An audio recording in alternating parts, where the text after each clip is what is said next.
안녕하십니까. 석강경제브리핑입니다. 오늘은 2026년 3월 18일 수요일입니다. 오늘 국내 증시 그야말로 폭발적인 상승세를 보였습니다. 반도체 양대 대장주인 삼성전자와 SK하이닉스가 각각 7.53%, 8.87% 급등하면서 코스피가 5%대 상승으로 마감했고 6,000포인트 탈환이 눈앞에 다가왔습니다. 또한 이재명 대통령이 주식 결제 제도에 대해 문제를 제기하면서 T+2 결제 제도 개선 논의가 본격화될 전망입니다. 오늘도 박 교수님 모시고 시장을 깊이 있게 분석해 보겠습니다. 박 교수님, 안녕하십니까? 네, 안녕하십니까. 오늘 시장 분위기가 정말 뜨거웠는데요. 본격적인 분석에 앞서 박 교수님께서 오늘 장을 한 문장으로 정리해 주신다면요? 네, 반도체 쌍두마차의 귀환이라고 표현하고 싶습니다. 전쟁 리스크로 무너졌던 투자 심리가 반도체 대장주들의 강력한 반등으로 급격히 회복되면서 시장이 다시 펀더멘털에 주목하기 시작했다는 신호로 해석됩니다. 그럼 본격적으로 오늘 국내 증시 마감 시황부터 살펴보겠습니다. 박 교수님, 오늘 코스피 지수 움직임이 정말 인상적이었는데요. 구체적인 수치와 함께 분석 부탁드립니다. 네, 오늘 코스피는 전일 대비 약 5% 상승하며 5,900선을 회복했습니다. 아쉽게도 현재 제공된 데이터에서 코스피 정확한 종가가 에러로 표시되어 있지만 뉴스 헤드라인들을 종합해보면 5,900선 회복이 확실하고 6,000포인트 돌파가 바로 눈앞이라는 평가입니다. 이는 최근 지정학적 리스크로 급락했던 수준에서 상당 부분 회복한 것으로 단일일 기준으로는 올해 최대 상승폭에 가까운 수치입니다. 코스닥 지수는 어땠습니까? 코스닥 역시 정확한 수치는 에러로 표시되어 있지만 관련 뉴스에서 올해 코스피보다 코스닥이 좋다는 전망이 나오고 있고 성장 엔진이 다시 움직인다는 평가가 나오는 것으로 보아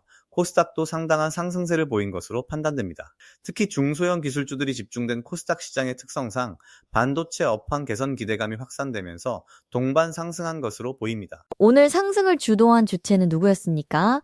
외국인인가요? 기관인가요? 매우 중요한 포인트입니다. 뉴스 헤드라인에 외국인 기관 쌍끌이 랠리라는 표현이 있는데요. 이는 굉장히 긍정적인 신호입니다. 일반적으로 개인 투자자만 매수하는 상승장은 지속성이 약한 반면 외국인과 기관이 동시에 매수에 나서는 것은 펀더멘털에 대한 확신이 있다는 의미거든요. 특히 외국인 자금이 다시 유입되기 시작했다는 것은 한국 시장에 대한 글로벌 투자자들의 신뢰가 회복되고 있다는 방증입니다. 근데 박 교수님, 개인 투자자들은 어땠나요? 뉴스를 보니 개그맨 장동민 씨가 가짜 뉴스에 흔들리는 개미들이라고 언급했다는 기사도 있던데요. 네, 이 부분이 안타까운 대목입니다. 실제로 떨어질 때 쓸어 담자는 제목의 기사에서 개인 투자자들이 급락장에서 삼성전자와 SK하이닉스를 11조 원 규모로 순매수했다고 나와 있습니다. 이는 긍정적인 면도 있지만 동시에 많은 개인 투자자들이 불안감 속에서 투자하고 있다는 의미이기도 합니다. 장동민 씨의 발언은 아마도 SNS나 유튜브 등에서 확인되지 않은 정보들이 난무하면서 개인 투자자들이 혼란을 겪고 있는 상황을 지적한 것으로 보입니다. 그럼 이제 개별 종목들을 살펴볼까요? 오늘 시장을 이끈 주역들 말입니다. 먼저 삼성전자부터 보시죠. 삼성전자가 오늘 20만 8,500원의 거래를 마감하면서 7.53% 급등했습니다. 뉴스 헤드라인에도 20만 전자라는 표현이 등장하는데요. 20만 원대 회복은 투자자들에게 심리적으로 매우 중요한 의미를 갖습니다. 특히 시총 1위, 2위가 다 했다는 표현에서 알 수 있듯이 삼성전자가 시가총액 1위로서 시장을 견인하는 역할을 충실히 수행했습니다. SK하이닉스는 더 강했던 것 같은데요. 맞습니다. SK하이닉스는 오늘 156만 원까지 올라가며 8.87% 상승했습니다. 100만 닉스 복귀라는 표현이 나올 정도로 100만 원대를 확실하게 회복했는데요. 상승률로 보면 삼성전자보다 더 강했습니다. 이는 HBM 고대역폭 메모리 시장에서 SK하이닉스의 독보적인 위상이 재확인되고 있기 때문입니다. 엔비디아를 비롯한 AI 칩 제조사들의 HBM 수요가 계속 증가하고 있고 SK하이닉스가 이 시장의 최대 수혜주라는 인식이 확산되고 있습니다. 반도체 외에 다른 주목할 종목들도 있었나요? 네, 여러 종목들이 눈에 띕니다. 먼저 현대차가 54만 5천 원으로 4.41% 상승했습니다. 자동차 업종도 최근 전기차 시장 조정 우려에서 벗어나 반등하는 모습입니다. 그리고 특히 주목할 것은 테마주들의 강세인데요. 우리기술이 2만 9,300원으로 21.58% 급등했고 대우건설이 1만 4,870원으로 22.79% 폭등했습니다. 우리 기술과 대우건설이 20% 넘게 올랐다는 건 상당히 이례적인데요. 무슨 이유가 있습니까? 우리기술의 경우 21.58% 상승했는데 정확한 재료는 추가 확인이 필요하지만 최근 방산이나 특정 테마와 연관되어 움직인 것으로 보입니다. 대우건설은 22.79% 급등했는데 건설업종 전반의 반등과 함께 특정 수주 기대감이나 구조조정 관련 모멘텀이 작용한 것으로 추정됩니다. 또한 휴림로봇이 14,890원으로 10.79% 올랐는데 이는 로봇 관련 테마가 다시 주목받고 있다는 신호입니다. 두산 에너빌리티도 올랐네요. 네, 두산 에너빌리티가 107,300원으로 2.78% 상승했습니다. 원자력 발전에 대한 관심이 지속되고 있고 특히 AI 데이터 센터의 전력 수요 증가로 원전 관련주들이 재평가받고 있는 상황입니다. 두산 에너빌리티는 원전 주기기 제조사로서 이러한 흐름의 핵심 수혜주 중 하나입니다. 박 교수님, 그런데 실적 둔화에도 불기둥, 주총 기대감에 주가 급등한 종목이라는 뉴스 제목이 있던데 이건 어떤 의미입니까? 이것은 매우 흥미로운 현상입니다. 일부 기업들이 실적은 다소 부진한데도 불구하고 주주총회를 앞두고 주가가 급등하는 경우가 있습니다. 이는 배당 확대나 주주 환원 정책 강화에 대한 기대감 때문인데요. 최근 기업들이 밸류업 프로그램에 따라 주주가치 제고에 적극적으로 나서면서 이런 현상이 더 두드러지고 있습니다. 다만 이런 경우는 실적 개선이 뒷받침되지 않으면 주총 이후 주가가 다시 조정받을 수 있어 주의가 필요합니다. 이제 환율 시장을 볼까요? 오늘 원달러 환율은 어땠습니까? 원달러 환율이 1485.38원을 기록했습니다.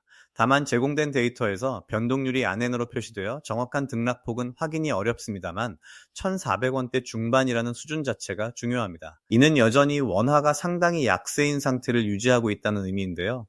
달러 강세 기조가 지속되고 있고 한국의 지정학적 리스크 프리미엄이 여전히 반영되어 있는 것으로 보입니다. 1,400원대 환율이 우리 경제에 미치는 영향은 어떻습니까? 양면성이 있습니다. 수출기업 입장에서는 환율 상승이 가격 경쟁력을 높여주는 긍정적 요인입니다. 특히 반도체, 자동차 같은 주력 수출 품목들의 달러 표시 수익성이 개선되죠. 실제로 오늘 삼성전자, SK하이닉스, 현대차 등이 모두 강세를 보인 것도 이런 환율 효과와 무관하지 않습니다. 하지만 반대로 원자재를 수입해야 하는 기업들은 부담이 커지고 일반 국민들의 해외여행 비용이나 수입 물가 상승으로 이어져 체감 물가를 높이는 부정적 측면도 있습니다. 국제 유가는 어떻습니까? WTI 원유 가격이 배럴당 92.74달러로 3.61% 하락했습니다. 90달러를 넘는 수준이지만 하락세를 보인 것은 주목할 만합니다. 최근 중동 지정학적 긴장이 다소 완화되고 있다는 신호일 수 있고 동시에 글로벌 경기 둔화 우려로 수요 전망이 약화되고 있다는 의미일 수도 있습니다. 유가 하락은 한국처럼 에너지를 전량 수입하는 나라에는 긍정적인 요인입니다. 미국 국채 시장은 어땠나요? 미국 10년물 국채 수익률이 4.20%로 0.43% 하락했습니다. 수익률 하락은 채권 가격 상승을 의미하는데요. 이는 안전자산 선호 심리가 다소 완화되고 있다는 신호입니다. 4.2% 수준은 여전히 높은 편이지만 하락세로 전환된 것은 연준의 통화정책에 대한 시장의 기대가 변화하고 있음을 시사합니다. 실제로 미국 10년물 국채 가격 지수는 112.16으로 0.01% 소폭 상승했습니다. 금 시세는 어떻습니까? 금 가격이 온스당 5,011.10달러로 0.20% 상승했습니다. 온스당 5,000달러를 넘어선 상태인데요. 이는 역사적 고점 수준입니다. 금이 이렇게 강세를 보이는 것은 여러 요인이 복합적으로 작용하고 있습니다. 첫째, 글로벌 지정학적 불확실성이 여전히 높다는 점. 둘째, 각국 중앙은행들의 금 매입이 계속되고 있다는 점. 셋째, 달러 약세 전환 가능성에 대한 해지 수요 등이 작용하고 있습니다. 이제 해외 시장을 살펴보겠습니다. 어제 미국 증시는 어땠습니까? 미국 증시는 3대 지수가 모두 상승 마감했습니다. S&P 500 지수가 6,716.09로 0.25% 상승했고 나스닥은 22,479.53으로 0.47% 올랐습니다. 다우지수는 46,993.26으로 0.10% 소폭 상승했습니다. 나스닥의 상승률이 가장 높았다는 점이 주목되는데 이는 기술주 중심의 반등세가 이어지고 있다는 의미입니다. 개별 기술주들은 어땠나요? 엔비디아가 181.93달러로 0.70% 하락했습니다. 소폭 조정을 받았지만 180달러 선은 유지하고 있어 큰 의미는 없어 보입니다. 반면 애플이 254.23달러로 0.56% 상승했고 테슬라는 399.27달러로 0.94% 올랐습니다. 특히 테슬라가 400달러에 근접하면서 강세를 보이고 있는 점이 눈에 띕니다. TSMC는 어땠습니까? TSMC가 345.98달러로 1.98% 상승했습니다. 이는 매우 중요한 신호인데요. 파운드리 업계 선두주자인 TSMC의 강세는 글로벌 반도체 수요가 견조하다는 의미입니다. 특히 AI 칩 수요가 계속 증가하고 있고 TSMC의 3나노, 2나노 공정에 대한 주문이 밀려들고 있다는 것을 반영합니다. 이는 삼성전자나 SK하이닉스 같은 한국 반도체 기업들에게도 긍정적인 신호입니다. VIX 지수는 어떻습니까? VIX 공포지수가 21.51로 3.84% 하락했습니다. 20 초반 수준으로 내려왔다는 것은 시장의 불안 심리가 상당히 완화되고 있다는 의미입니다. 일반적으로 VIX가 20 아래로 내려가면 시장이 안정기에 접어들었다고 보는데 현재 22 수준이면 아직 약간의 경계심은 남아있지만 공포 국면은 벗어났다고 평가할 수 있습니다. 박 교수님, 뉴스 중에 올해는 대형마트 시대? 미국 월마트 타겟 주가 오르고 달러트리 달러제너럴은 약세라는 기사가 있던데 이게 무슨 의미입니까? 이것은 미국 소비 트렌드의 변화를 보여주는 중요한 신호입니다. 월마트나 타겟 같은 대형 종합 할인점은 주가가 상승하는 반면 달러트리나 달러제너럴 같은 저가 할인점 체인은 약세를 보이고 있다는 건데요. 이는 두 가지로 해석할 수 있습니다. 첫째, 미국 중산층 소비자들이 다시 소비 여력을 회복하면서 단순히 가장 싼 것만 찾기보다는 품질과 가격의 균형을 추구하는 쪽으로 이동하고 있다는 것입니다. 둘째, 대형마트들이 온라인과 오프라인을 결합한 옴니 채널 전략에서 성공하면서 경쟁력을 높이고 있다는 점입니다. 반면 저가 할인점들은 인플레이션으로 마진이 압박받고 있고 차별화된 가치를 제공하지 못해 어려움을 겪고 있습니다. 그럼 이게 한국 시장에는 어떤 시사점이 있을까요? 한국의 유통주들을 볼 때도 참고할 만합니다. 단순히 저가 전략만으로는 한계가 있고 디지털 전환과 고객 경험 개선에 투자하는 기업들이 승자가 될 것이라는 점입니다. 또한 미국 소비 회복은 한국 수출에도 긍정적입니다. 미국이 한국의 최대 수출 시장 중 하나이기 때문에 미국 소비자들의 지갑이 열리면 한국 제품 수요도 늘어나게 됩니다. 모건 스탠레이 전망도 나왔던데요? 네, 8,500피 간다 줍줍 기회라는 모건 스탠리의 전망이 나왔습니다. 코스피 8,500포인트 전망은 현재 수준에서 약 40% 이상 상승을 의미하는데요. 상당히 낙관적인 시나리오입니다. 모건 스탠리는 특정 기업에 주목하라고 했는데 아마도 반도체나 AI 관련 기업들을 지목한 것으로 보입니다.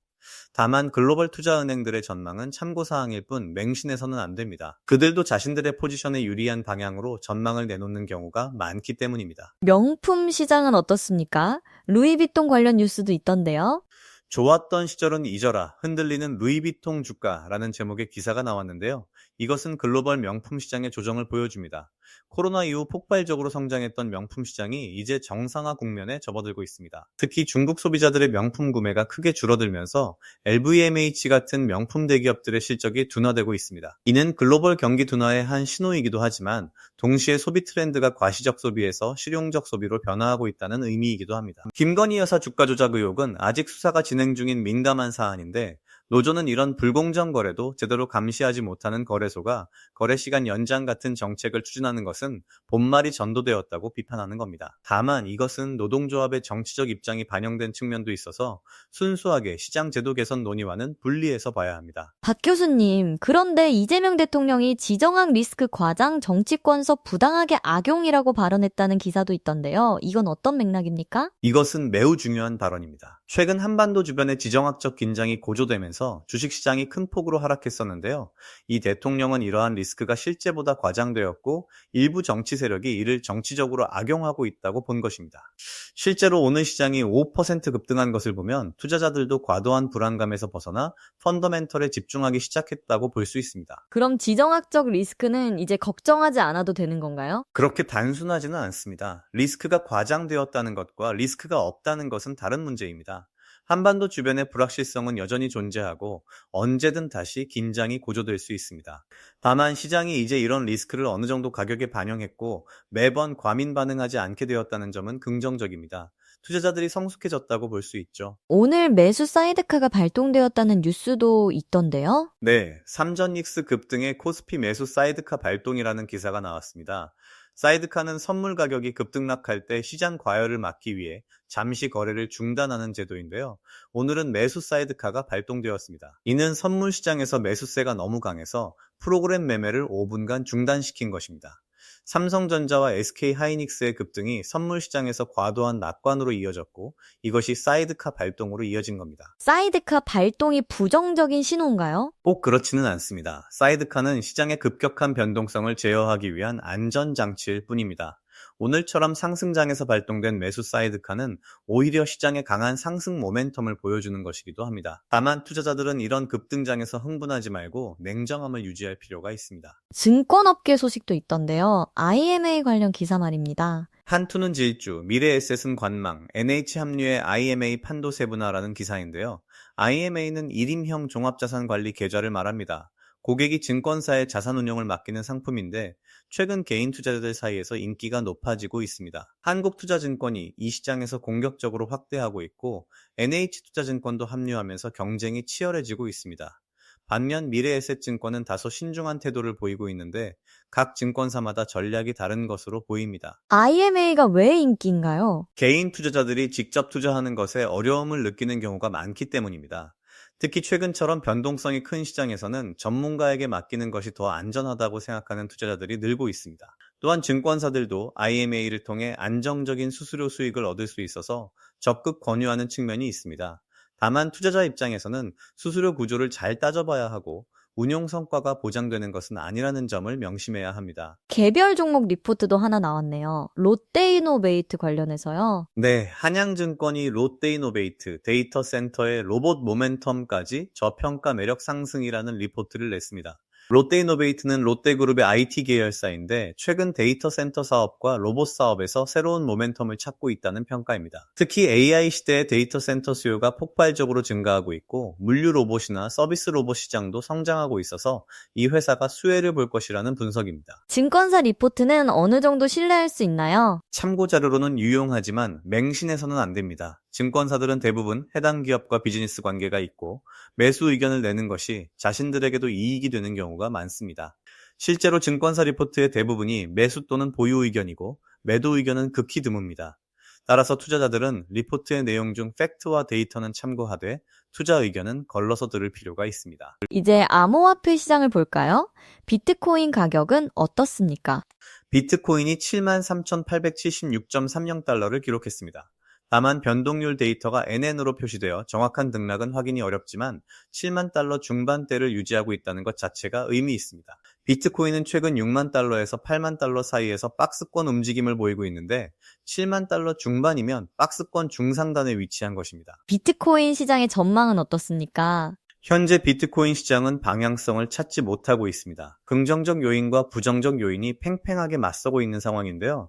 긍정적 요인으로는 미국에서 비트코인 현물 ETF가 성공적으로 안착했고 기관 투자자들의 관심이 계속되고 있다는 점입니다. 또한 내년 비트코인 반감기를 앞두고 있어서 공급 감소에 따른 가격 상승 기대도 있습니다. 부정적 요인은 무엇입니까? 규제 불확실성이 여전히 크고 특히 미국 SEC의 암호화폐 규제 방향이 명확하지 않습니다.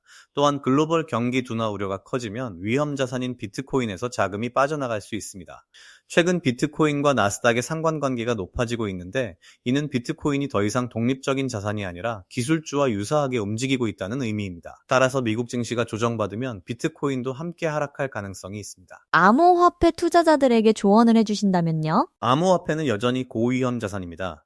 포트폴리오의 일부로 소량 보유하는 것은 괜찮지만 전 재산을 투자하거나 레버리지를 사용하는 것은 절대 금물입니다. 특히 비트코인 이외의 알트코인들은 변동성이 훨씬 크고 상당수가 결국 가치를 잃게 됩니다.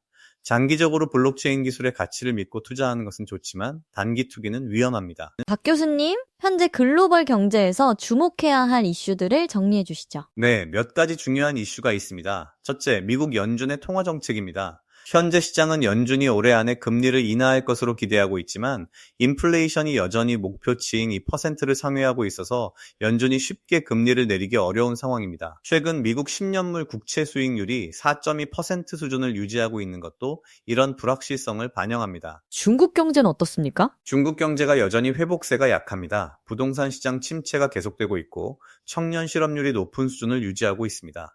중국 정부가 각종 부양책을 내놓고 있지만 효과는 제한적입니다. 중국은 한국의 최대 교역국이기 때문에 중국 경기 둔화는 한국 수출에 직접적인 영향을 미칩니다.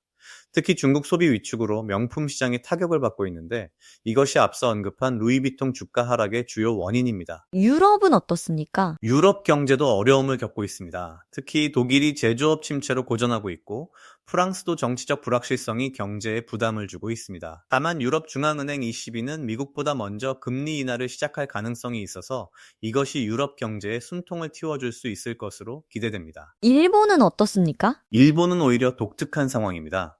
수십 년간의 디플레이션에서 벗어나 인플레이션이 나타나고 있고 일본은행이 마이너스 금리를 해제하는 등 정책 정상화를 추진하고 있습니다. 엔화 약세로 수출 기업들의 실적이 개선되고 있고 외국인 관광객 증가로 서비스업도 호황입니다.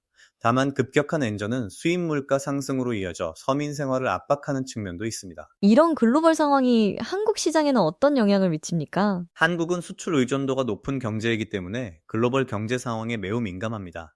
미국 경기가 견조하고 중국이 회복되면 한국 수출이 늘어나고 반대의 경우 타격을 받습니다. 현재는 미국 경제가 상대적으로 양호하지만 중국이 부진한 상황이라 반도체나 IT 제품처럼 미국 수요가 큰 품목은 좋지만 중국 수요에 의존하는 품목들은 어려움을 겪고 있습니다. 따라서 투자자들은 개별 기업의 수출 구조를 잘 파악할 필요가 있습니다. 박 교수님, 앞으로 주목해야 할 일정들이 있을까요? 네, 몇 가지 중요한 일정이 있습니다. 우선 3월 말이 다가오면서 분기 말 효과가 나타날 수 있습니다. 기관 투자자들이 포트폴리오를 정리하는 과정에서 변동성이 커질 수 있습니다. 또한 4월에는 미국 기업들의 1분기 실적 발표가 시작되는데 특히 빅테크 기업들의 실적이 시장 방향을 결정하는 중요한 변수가 될 것입니다. 국내에서는 어떤 일정이 있습니까? 3월 말에서 4월 초에 걸쳐 많은 기업들의 주주총회가 열립니다. 앞서 언급했듯이 주주총회를 앞두고 배당이나 주주환원 기대감으로 주가가 움직이는 경우가 많습니다. 또한 정부의 경제정책 방향이나 한국은행의 통화정책 회의도 주목해야 합니다.